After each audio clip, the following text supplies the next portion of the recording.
distinguished members of the media, this brief press encounter by the members of the legal team of Nnamdi Kanu and the media people concerns primarily what happened yesterday at the Federal High Court.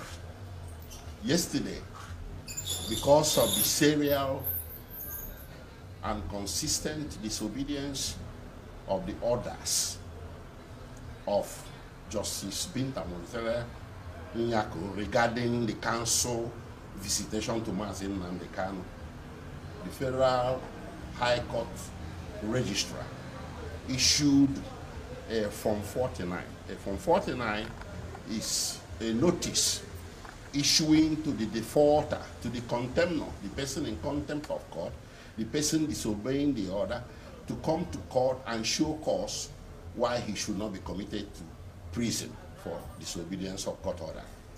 This happened yesterday, and I shall release the transcript to the media after this press conference. Now, the idea we got, it is very self-evident that the DSS, the DG of the DSS, Mr. Adeola Oluwatoshi Ajayi, is not acting in vacuum. He's acting on the authority of an advice, legal advice rendered to him by the Office of the Attorney General of the Federation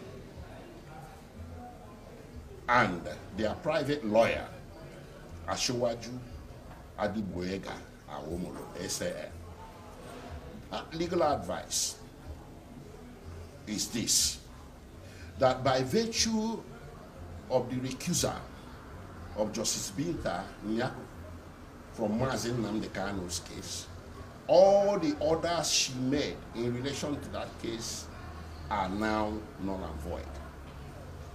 They actually took a step by filing a court process at the Court of Appeal stating the same thing, that all the orders issuing from Justice Binta Nnyaku are now null and void.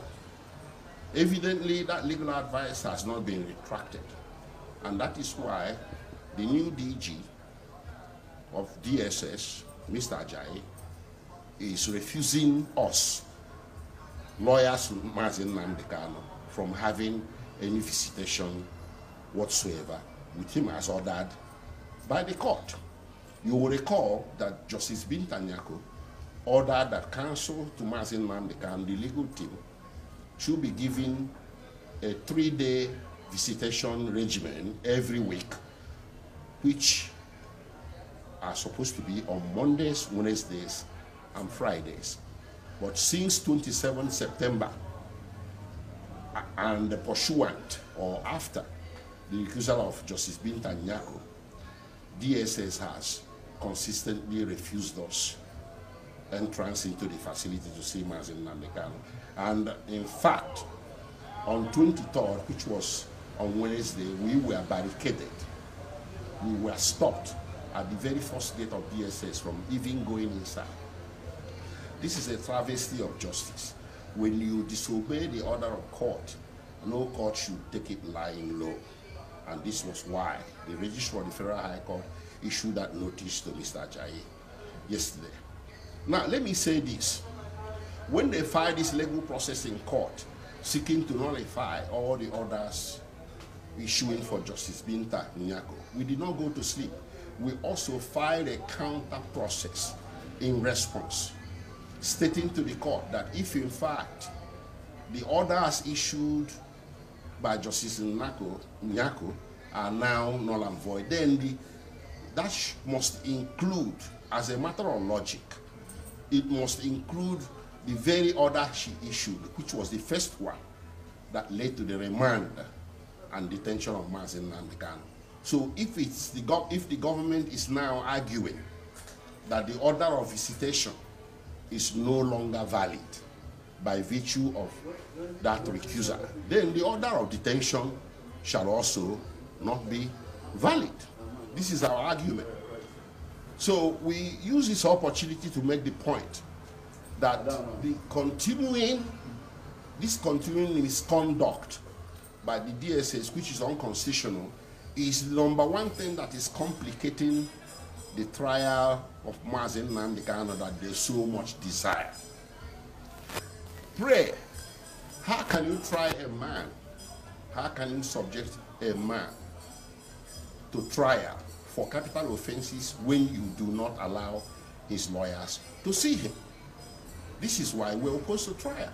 But they make it look like we are unwilling to stand trial. No, we are not. We are willing, but the constitutional considerations or constitutional conditions, requirements before a trial can ensue must be present. And the most important one, and which is overriding, is our client's right to fair trial. You cannot have fair trial in the absence of lawyers having access to the defendant to prepare him for trial. So this notice that was issued yesterday has become the climax of this serial contempt of orders of God by the DSS. And we don't think, and we never expected, that the new director, a well-educated man like Mr. Ajayi, which I understand to be a lawyer, should inherit the whatever bad legacy that was left at that DSS by the predecessor, by the departing DG, Bichi. So we expected him to act better and to act within the confines of the law.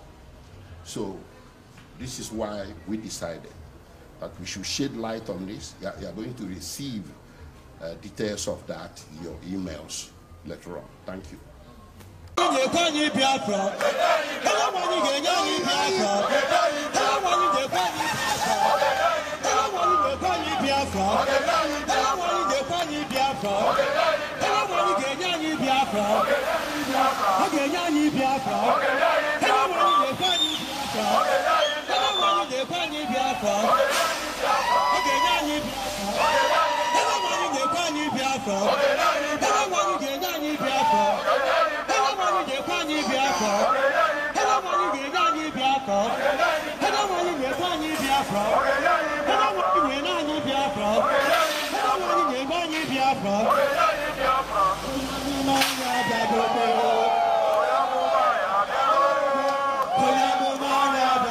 On the lower court.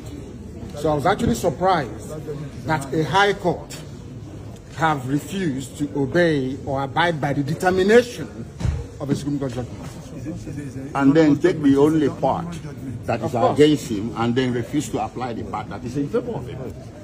This cherry picking of what was contained in the Supreme Court judgment is what I'm against. Yes, that's correct. It should be implemented holistically. Yes. I'm not against facing any trial. After all, I'm innocent. They have not been against me. But there cannot be any trial when key sections of the Constitution and a key Supreme Court judgment has been violated by a court of law. So you'll be patient for the case to go back and come back to the court? This is my 4th year in solitary confinement in detention. The 5th year will not kill me. Sorry, what if the case is also reassigned back to her? Will you still be comfortable? It's not going to happen. No, it won't happen. It won't happen. It doesn't happen. It doesn't happen that way. It doesn't happen that way at all. Thank you very much. These are the things that the public must understand. Most of you journalists, the legal correspondents, you don't take time to actually study some of these rulings and judgments.